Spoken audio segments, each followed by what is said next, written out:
नमस्कार आंगनबाड़ी बहनों, मैं विक्रम सिंह आप सभी का ICDS न्यूज की एक और इन्फॉर्मेटिव वीडियो में स्वागत करता हूं।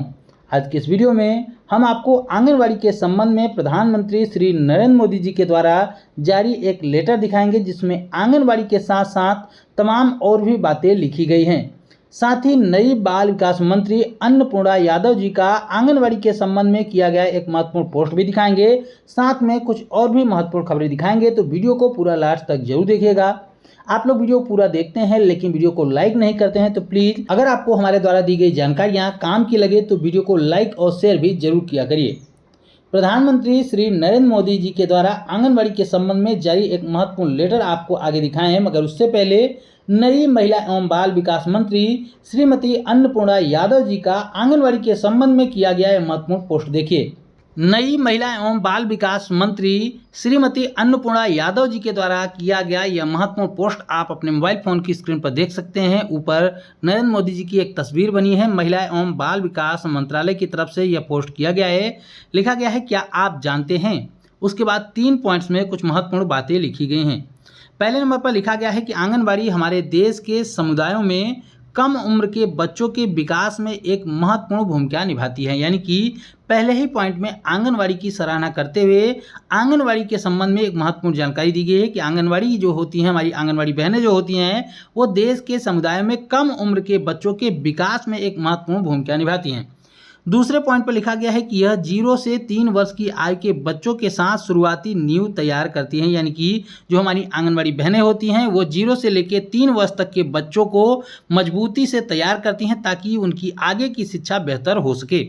उसके बाद तीसरे पॉइंट पर लिखा गया है, फिर 3 से लेकर 6 वर्ष आयु तक के जो बच्चे होते हैं उनके शिक्षा का प्रबंध और विकास का प्रबंध भी करती हैं। यानी कि पहले 0 से 3 वर्ष के बच्चों की देखभाल करती है, उसके बाद 3 से लेकर 6 वर्ष आयु के बच्चे जो होते हैं उनको शिक्षा देने का काम करती हैं, ताकि जब वो प्राइमरी स्कूलों में जाएं, यानी कि जब कक्षा 1 में वो प्रवेश करें, तब उनको एक सही ढंग से शिक्षा मिल सके। उसकी नींव तैयार करने का काम हमारी आंगनबाड़ी बहनें करती हैं। इस तरीके से एक पोस्ट किया गया। नीचे तस्वीर भी देख सकते हैं। अन्नपूर्णा देवी यादव जी हैं, जो कि महिला एवं बाल विकास मंत्री हैं, नई बनाई गए हैं भारत सरकार में। उन्होंने आंगनबाड़ी के संबंध में यह महत्वपूर्ण पोस्ट किया हुआ है।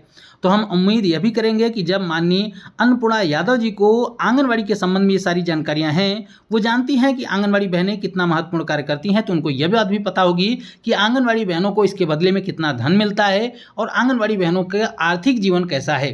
हम उम्मीद यह भी करेंगे कि माननीय महिला एवं बाल विकास मंत्री अन्नपूर्णा देवी यादव जी हमारी आंगनबाड़ी बहनों के संबंध में आने वाले समय में कुछ महत्वपूर्ण फैसले लेंगी और उनकी आर्थिक स्थिति को भी बेहतर करने का प्रयास करेंगी, उनके मानदेय को बढ़ाने का प्रयास भी करेंगी।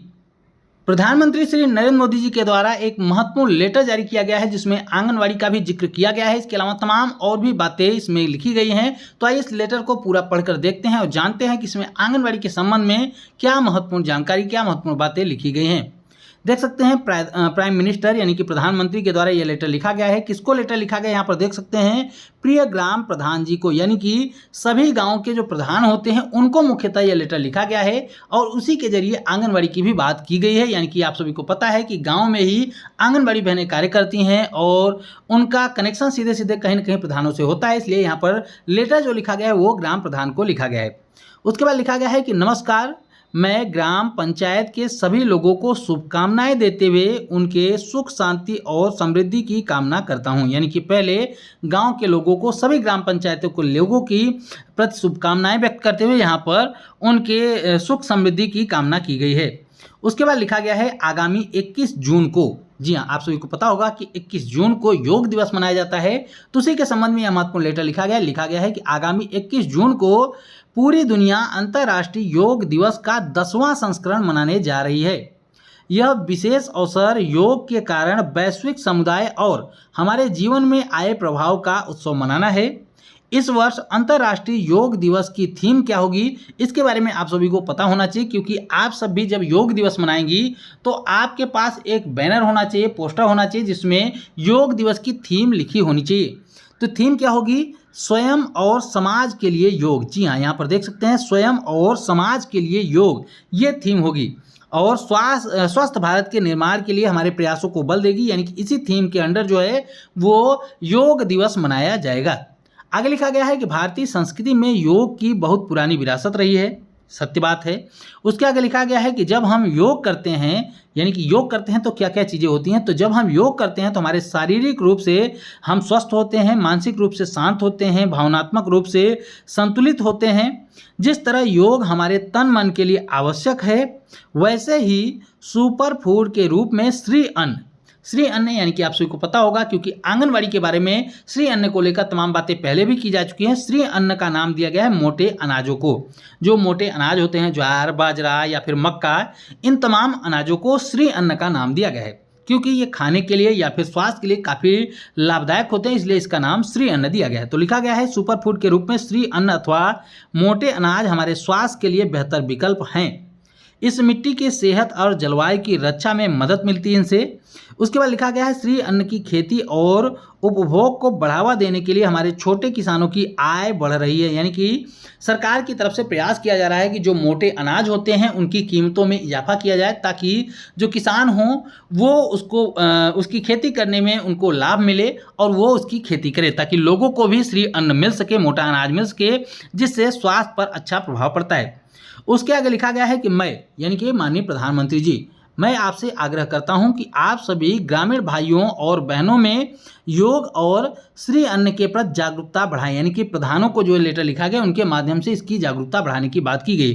तो आप सभी को पता है कि अगर प्रधानों को किसी कार्य की जिम्मेदारी दी जाएगी, किसी को जागरूकता बढ़ाने की जिम्मेदारी दी जाएगी, तो उसका कार्य कौन करता है, इसमें कहने की कोई ज़रूरत नहीं है कि आंगनबाड़ी बहनें इसमें महत्वपूर्ण भूमिका निभाती हैं। आगे लिखा गया है कि संपूर्ण स्वास्थ्य सुनिश्चित करने की दिशा में अपना योगदान दे। उसके आगे लिखा गया है पंचायत भवन परिसर में, पाठशालाओं में यानी कि स्कूलों में और आंगनवाड़ी केंद्रों में भी, यहाँ पर लिखा गया है आंगनवाड़ी और स्वास्थ्य और कल्याण केंद्रों में भी विभिन्न स्थलों पर योग कार्यक्रम के आयोजन से लोगों को, विशेषकर युवा पीढ़ी को एक स्थिर और तनाव मुक्त और संतुलित जीवन शैली अपनाने के लिए प्रेरित करें। यानी कहने का तात्पर्य यह है कि जो पंचायत भवन होते हैं वहाँ पर, स्कूलों में, आंगनवाड़ी केंद्रों में भी और स्वास्थ्य कल्याण के जो केंद्र होते हैं उन स्थलों पर भी, यानी कि जो भी सरकारी जगहें हैं जहाँ पर भी आंगनवाड़ी केंद्रों का संचालन होता है या फिर स्कूलों का संचालन होता है, उन तमाम जगहों पर योग कार्यक्रम मनाए जाएंगे। तो निश्चित रूप से स्कूलों में टीचर जो होंगे वो योग कार्यक्रम में हिस्सा लेंगे।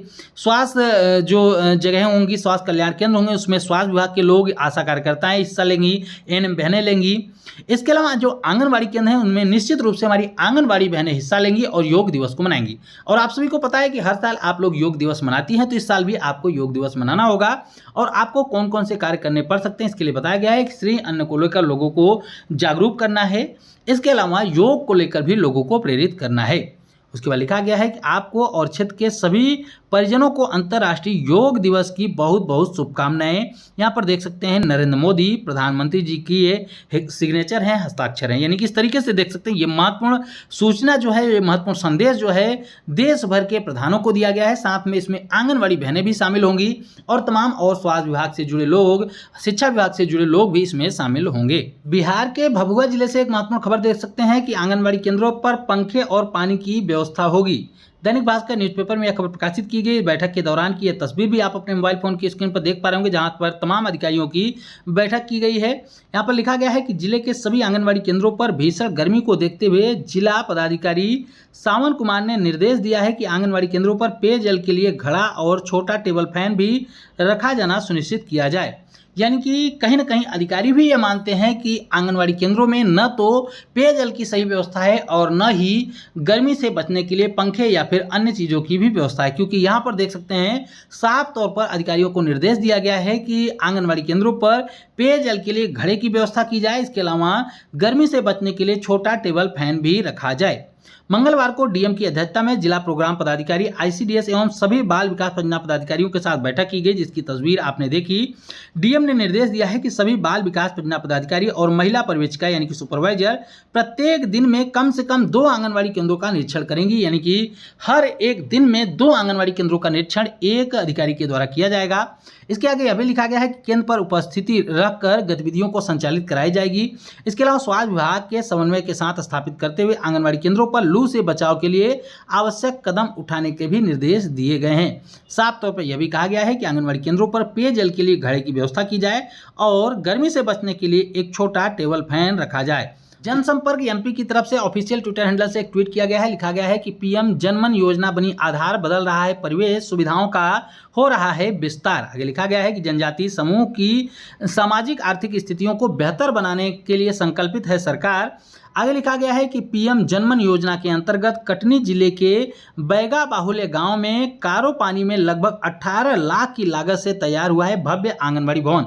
ये बड़ी खबर निकल के रही कि पीएम जनमन योजना के अंतर्गत कटनी जिले के बैगा बाहुल्य गांव में, जिसका नाम यहाँ पर बताया गया है कि कारो पानी, उसमें लगभग 18 लाख की लागत से भव्य आंगनबाड़ी केंद्र तैयार किया गया है। हम उम्मीद करते हैं कि हमारी आज की यह वीडियो आपके काम की रही होगी। वीडियो अगर पसंद आई हो तो वीडियो को लाइक जरूर करें, शेयर जरूर करें अपनी जैसी आंगनबाड़ी बहनों के साथ, और आगे भी आंगनबाड़ी से जुड़ी हुई महत्वपूर्ण खबरों को पाना चाहते हैं तो चैनल को भी सब्सक्राइब कर लें। इसके साथ अगर आप आंगनबाड़ी से जुड़ी हुई महत्वपूर्ण खबरों को पढ़ना चाहते हैं गूगल पर, तो गूगल पर जाकर टाइप करें www.anganwadinews.com।